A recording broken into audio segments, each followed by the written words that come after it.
Am I the a-hole for calling my ex a deadbeat in front of his family? I, 41 female, have a daughter, Sam, 14 female, with my ex-husband, Brian, 44 male. We divorced when she was 4, and Brian made a real effort to be a good father for the first couple of years after that. But then pretty much overnight, he seemed to lose interest in her. He stopped coming to parent-teacher nights, never came to any of her sport games, and stopped asking about them. Refused to pay child support, which I eventually stopped asking for as I have a well-paying job. Would forget to pick Sam up on days he said he would, and stop asking to see her at holidays.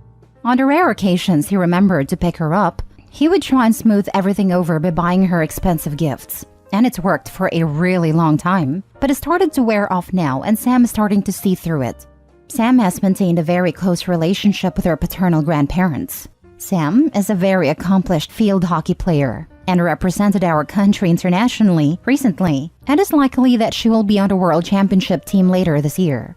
We returned 2 days ago, and yesterday, her grandparents wanted to take her and the rest of the family to lunch to celebrate. Brian showed up 45 minutes late, didn't even apologize. His parents were surprised and told him to behave. Then as Sam was recounting her time and summaries of the matches to her grandparents, Brian interjected and belittled her performance because she only scored 1 goal. Sam burst into tears and ran to the bathroom. I comforted her and she asked if we could go home. I agreed and told her to wait in the car while I got our stuff. When I returned to the table, Brian was defending himself against his parents, and I just snapped. I told him he was a deadbeat and recounted all of the things mentioned above, and that I wouldn't be surprised if Sam cuts him loose one day. That our daughter is wonderful and does not deserve to be treated like this. His parents seemed shocked, as he clearly had given them the impression he's a good father. Then he threw a tantrum and stormed out. I apologized and left money for half the check with his parents. Since then, Brian sent me several messages, and his parents texted to say they don't appreciate the scene I caused in the restaurant.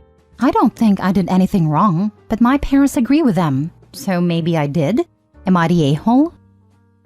You shouldn't have made a scene in the restaurant because they shouldn't have created a situation. So much not the a-hole. Also, OP, go for the child support. Remember, it's not for you, it's for Sam. That's money that can help her someday. If you/she don't need it now, put it in savings for later. This, get the child support. If you don't need it, put it in an account for college, a car, a down payment for her first house. It's your/her right to have that money. It's the least he should do. After that BS he pulled, OP should go for as much child support as she can, and when he doesn't pay, let his butt go to jail. Let mommy and daddy see how great a father their angel is. Not the a-hole. Brian is a big-time a-hole here. Take him to court for child support, and then let Sam use that money however she wants to seek out the fullest life possible, like to help with her dream college, to spend on great travel experiences, etc. She deserves to benefit somehow from her farce of a father, and so do you, for showing up and being a good/loving parent to her. I plan on not claiming, since I am lucky enough to have a well enough paying job that I can support us.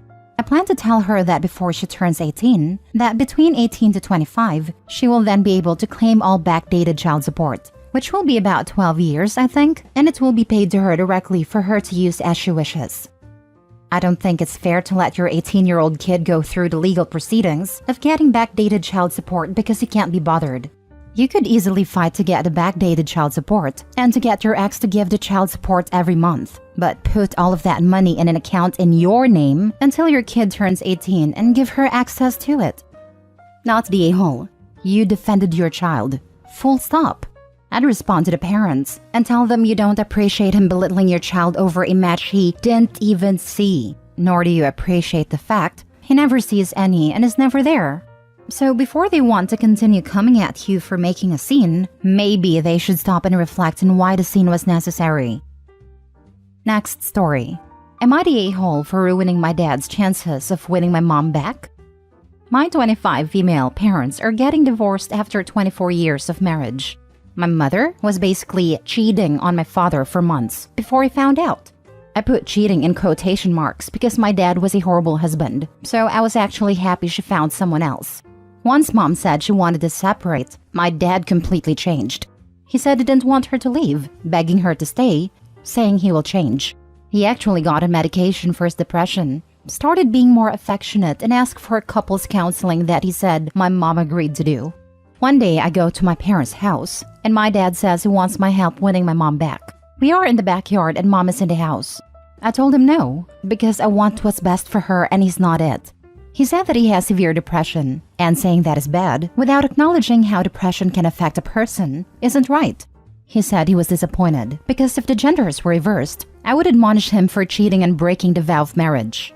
Now, this is where I might be the a-hole. My dad is doing everything he can to win my mom back. So I said that while I won't help him, I wouldn't interfere in his plans, and would stop talking about him with her, as me and my mom talk a lot about how horrible of a husband my dad is. At one point in the conversation, he says in a calm tone, "I know you're not going to like this, but I'ma say it anyway. When one parent gives you gifts, and takes you on trips and buys you things, of course you're going to side with them, even if they're wrong, because you don't want to lose that." This made me so angry. I have a genuine friendship with my mom, whereas even though my dad was a fantastic father, stay-at-home dad, gave us everything we ever wanted/needed, I don't necessarily enjoy being around him. I hang out with him sometimes out of obligation, but it's very forced, and I know he can tell, and he's told me this hurts him in the past.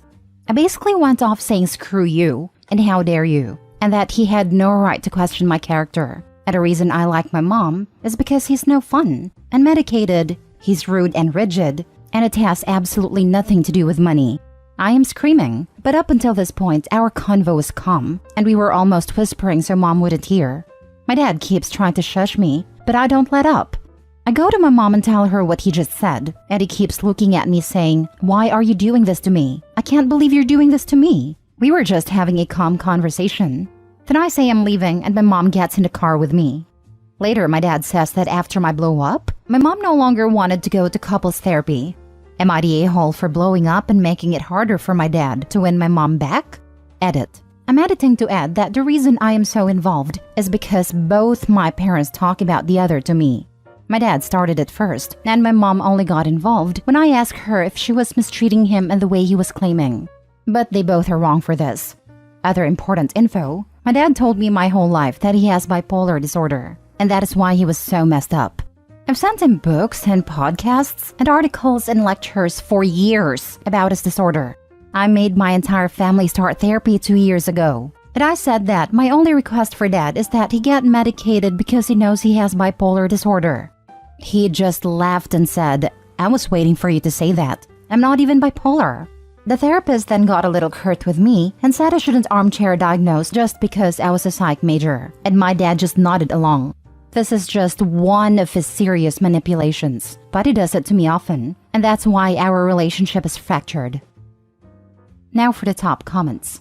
Not the a-hole. It was wildly inappropriate for your dad to request your help getting back together with your mom. Their marriage is their business, not yours. It's wildly inappropriate for the mom to talk to her about how bad of a husband the father is though too, and they seem to have been doing that for a long time. The whole situation must be so frustrating for you. I would stay out of it, OP. Have your relationship with your mom and a separate one with your dad, both to whatever extent you do so choose. Both of your parents are using you as a mediator, and that is not fair at all. Having a healthy relationship with a parent and talking about each other's relationship is doable, but that's not what is happening. So set boundaries. If one of them starts talking about the other, cut it off. You already said they were both wrong for doing this, so you already know. They can vent to their friends or another peer. You're an adult, but you're still their child. Agreed. You're both totally right. Each parent is putting OP in the middle, and it's not okay.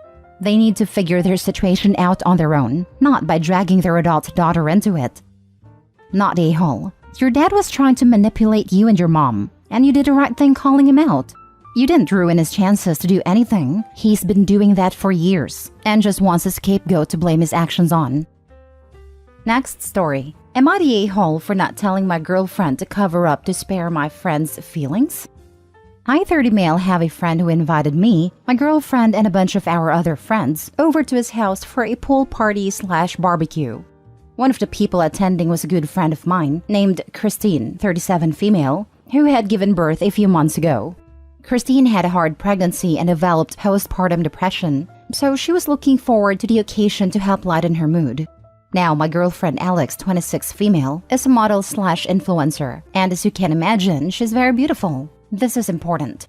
Everyone at a party is wearing some form of swimming gear. All of the guys are wearing trunks and tank tops or Hawaiian shirts, and the women are wearing bikinis or swimsuits. Alex stole the show, however. She didn't wear anything too revealing or inappropriate, but it did turn heads. While Alex was swimming, I was talking with some of my other friends when another friend of mine, Jane, pulled me to the side. She asked if Alex could cover up a little bit because Christine was getting upset by her appearance. I asked how, and apparently Christine's PPD has manifested itself into a bad case of body dysmorphia. She said Alex is making her jealous and triggering her dysmorphia. I was confused, but I said okay. Talked to Alex and she said that while she understood, she didn't understand why she had to cover up for the sake of someone else's feelings. Needless to say, she didn't do it, and Christine ended up leaving early 2 hours later. Jane came up to me and said Christine left because she couldn't stop crying. She also said that me and Alex are a-holes for not being accommodating to Christine's feelings. Now, while I understand PPD is a sensitive issue and that Christine is dealing with a lot, I don't understand how we're a-holes here. So I'll leave it to you, Reddit. Are we the a-holes? Now for the comments. Not a-hole. PPD sucks, and I have severe body dysmorphia. But I will never expect someone cover up for my feelings. Christine needs therapy. Having had PPD and body dysmorphia, I sympathize.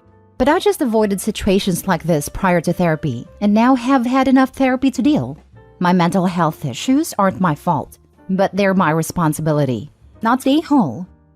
Not the a-hole. I'm a mom who has given birth twice, once to a singleton and once to twins.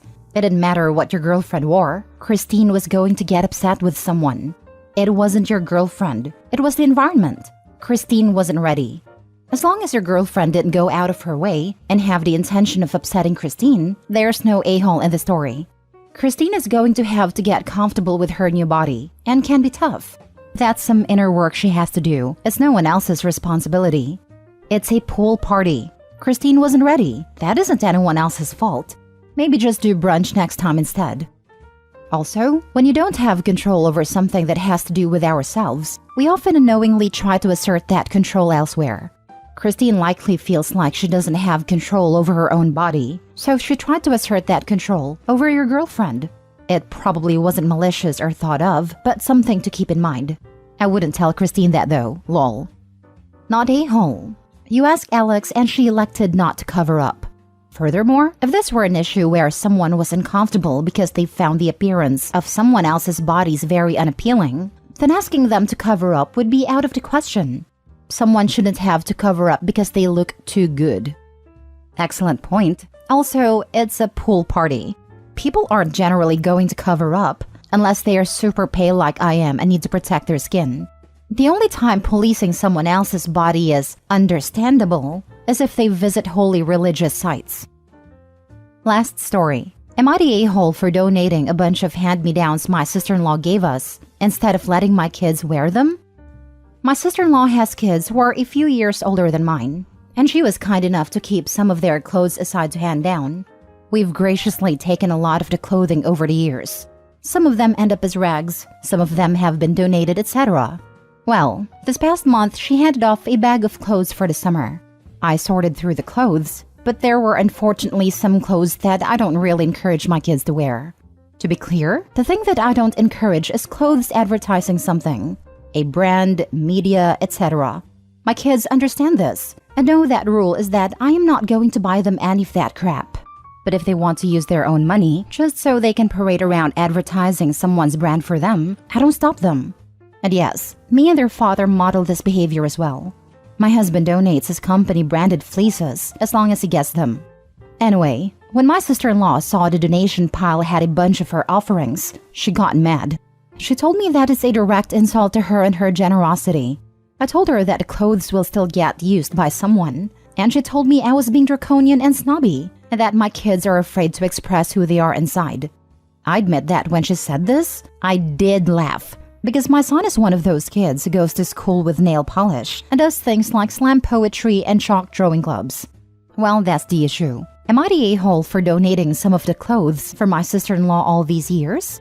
Oh, just to be clear, For clothing donations, we actually donate directly to a church in our neighborhood who does clothing drives. I think that's worth noting, because places like Goodwill and the Ark have been marking up prices due to thrift resellers. You're the a-hole. You do sound quite snobby, and you describe accepting the clothes graciously than using them as rags, which is not gracious at all. OP, when accepting the clothes, the first thing you should ask if, after I go through this, what do you want me to do with the items we don't need? Return to you or donate? That way, it's crystal clear what your intent is, and sister-in-law can have the clothes put to use the way she desires, which may involve skipping over you entirely. I give hand-me-downs to my sister for her kids all the time, and I preface it by letting her know to pick what she wants and donate the rest so she doesn't feel obligated to keep items she doesn't want/need. You're the a-hole. Why take clothes if you're just going to give them away? Why not just say, thank you for the clothes, but I think these should go to someone else? Also, your reason for your kids not wearing them makes absolutely no sense to me, since every article of clothing has some brand on it, lol. Also, why force your kids to not wear them when neither you or them are paying for them? They should get to choose to wear them or not. Looking at the clothes I'm wearing right now, and not a single item has a visible brand name anywhere. You're the a-hole. Stop using your kids to express your political/worldviews. Their aunt was generous, and they probably would have enjoyed the clothes. Not only was it ungracious and rude to sister-in-law, but it's excessively punitive to your own kids to enforce this policy even on items you haven't purchased. Especially since OP claims the kids can buy name-brand clothes with their own money. They can do that, but can't accept free gift clothes from a loving aunt?